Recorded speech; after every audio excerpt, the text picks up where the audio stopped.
RVing is cheap, easy, and glamorous, right? Wrong. Today we're busting 10 of the biggest RV myths that people still believe. And some of them might surprise you. Think RVing is a forever vacation? That it saves money? That you don't need to plan ahead? Let's get into it. We're counting down today. Number 10, RVing is always cheaper than a house. Okay, so I've heard this one a million times. Living in an RV is cheaper than living in a house. And here's why people believe it. They say, oh, no mortgage, no property taxes, cheap campgrounds. I can't tell you how many times I've heard this. The reality is a little different. There are things like RV repairs, fuel, campground fees, maintenance, depreciation, and sometimes even rent to consider. I mean, here's the thing. Full hookup RV parks in popular areas cost $1,000 a month or more. And that's not counting big repair bills. Things like roof leaks, tire blowouts, engine problems. You got car trouble with your house. That's a house and a car. Now, if you have a piece of land and you can install some hookups yourself, it can be pretty cheap to do that. Boondocking, which is when you camp without any sort of hookups, is rustic. It's doable. It can be cheaper. There's more mental math and more chores you have to do to, go get your water or to have your solar panels or your batteries and to find places to dump your tanks. So that's kind of like a little part-time job that you're working to get cheaper rent, which can work depending on your situation. If you're willing to go through some inconvenience, if you're willing to rough it, you can save. But if you want it to be closer to a fully functioning dwelling and to not have to do all that, it's not going to save you as much as you think, especially because RVing has gotten more popular. It used to be $30 was kind of a good benchmark for good cheap hookups. It's up to $50 now. And I feel like it's rising all the time, unfortunately. Number 9, you can park anywhere for free. Oh, this one is tough. So why do people believe this? Social media makes it seem like you can just pull over anywhere and camp. But the reality is that boondocking rules vary. Many places have no overnight parking signs. Depending on the size of your rig, you might be able to stealth camp in like a little van, or it might be more conspicuous. Like our Class C is like 32 feet long. We can't necessarily sneak in places. Some cities are cracking down on RV parking due to abuse, like people pouring out pee bottles and just being gross and inconsiderate. And even if you're following the rules and being kind, other people sort of ruin it for the rest of us. I actually did a video on how overnight Walmart parking has been less of an option in recent years. We actually have run into situations where we weren't even able to stop and park at a Walmart to shop on our way to somewhere because they wouldn't even let you park an RV at Walmart to shop for like an hour during the day, let alone overnight parking. I will link that as well. There are some other alternatives. There's stuff like BLM Land. I've done a couple videos on that as well. There's Harvest Host. And there's the membership of Thousand Trails. It's kind of like a timeshare program for RV parks. There are pros and cons to that as well. We hadn't availed ourselves of that because we needed to be sure that we had hookups and full hookup sites. And Thousand Trails couldn't guarantee that for us. It was kind of a lot of situations where it might be partial hookups. And because we work full time and we have high pressure careers, it wasn't going to work for us to have to suddenly have extra stuff to do when we were working hard in our careers and trying to travel at the same time, which is interesting, right? You think about RVing as being for retirees. For us, we're still working stiffs. We're not retirement age. We weren't born from money. It would have cost us more to be messing with our careers and not having that upward mobility than it would be to pay a little bit more for hookups. And obviously we knew what we were doing because Justin actually got promoted while we were on the road. Got a good raise. Number 8, RVs are low maintenance. Oh, I've heard this one a lot. It's just a car and a house combined. How bad could it be? Pretty bad, actually. It's twice the maintenance of a car and a house. You've got plumbing, electrical, slides, seals, tires, suspension, roof coatings, and more, and you have it all crammed into this tiny house space. So sometimes people think, oh, it's smaller, it will be less maintenance.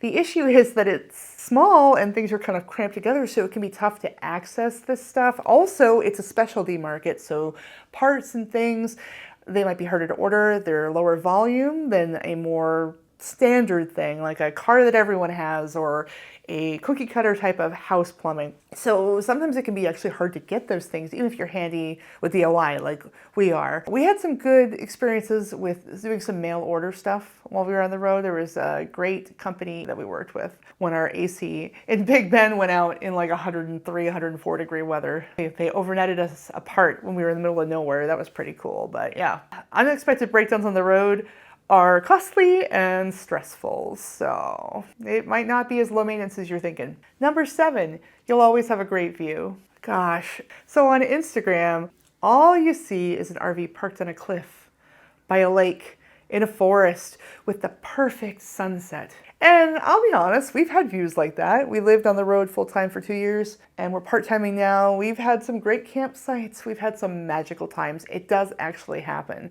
But the reality is that it doesn't happen all the time, especially if you're traveling full-time, especially if you want to have hookups. Sometimes you just need a place to stay for the night. You might be staring at a Walmart parking lot, or an RV neighbor sewer hose, or an overcrowded RV park. It's just facts, you just deal with it.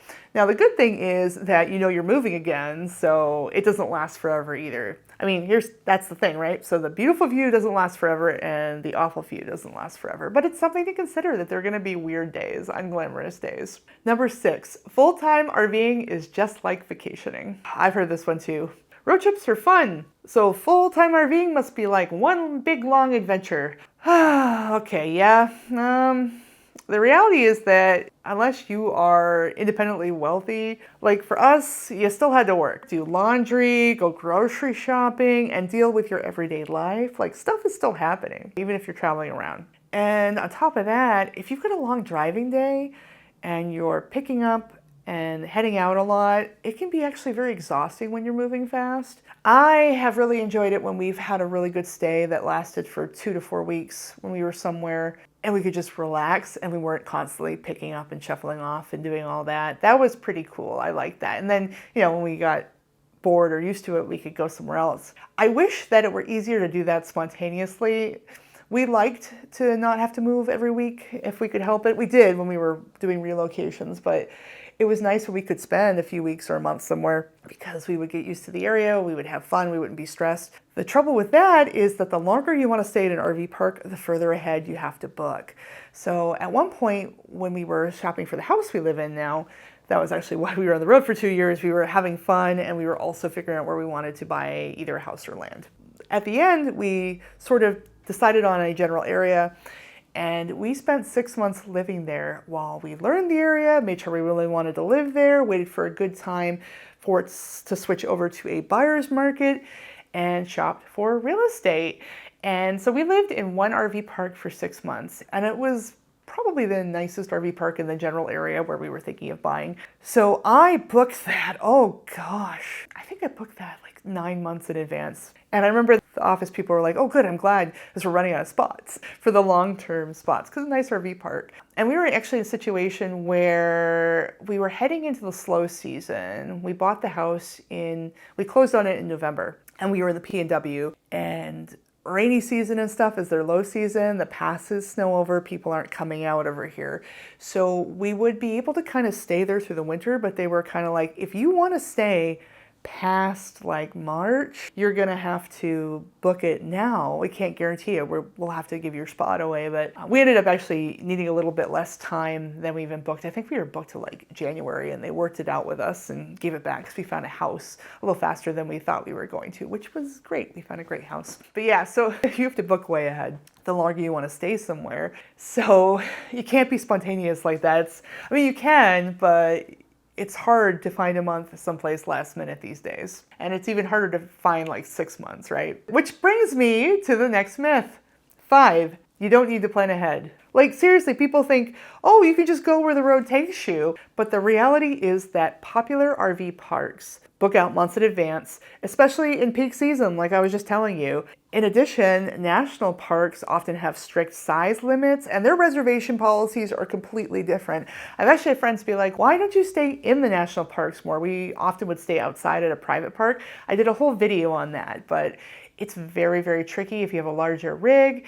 and the reservation policies are crazy. Also, boondocking sites can be crowded or closed due to regulations. People have been abusing them more. So yeah, you have to plan ahead, and it's harder progressively every year to plan ahead because RVing has been more popular. 4, bigger RVs are always better. People really do believe that more space equals more comfort, and that it's as simple as that. But the reality is that, like I was saying, big rigs limit where you can go, and many national parks don't actually have sites for RVs over 30 feet. Some of the roads are dangerous. There's some roads like in Big Bend that are twisty where you can't have larger RVs going up them. And in general, it's harder to maneuver something big. You get worse gas mileage, and it's not just the national parks. A lot of campsites, if they have older spots, can't accommodate you.